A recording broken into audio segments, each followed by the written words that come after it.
Assalamualaikum warahmatullahi wabarakatuh. Selamat pagi buat seluruh mahasiswa dan mahasiswi Tuton UT dimanapun teman-teman berada.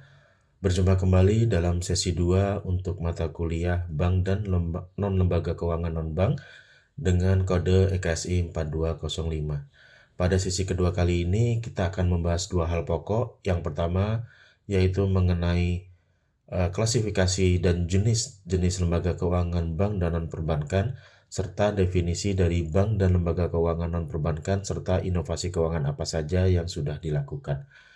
Bapak berharap teman-teman sudah membaca buku materi pokok, materi penginisiasi dan juga materi pengayaan, serta video yang sudah Bapak sampaikan di dalam link tutan berikut ini.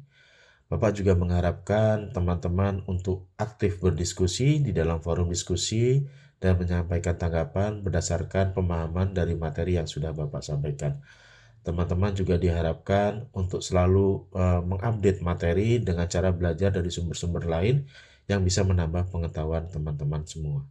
Kemudian teman-teman juga jangan lupa untuk mengejarkan tugas dari materi yang sudah Bapak berikan, serta pada periode akhir teman-teman jangan lupa untuk melakukan absensi. Bapak harapkan teman-teman dapat mengikuti sesi 2 kali ini dengan sebaik-baiknya dan dapat mendapatkan nilai yang terbaik. Semoga dimudahkan. Wassalamualaikum warahmatullahi wabarakatuh.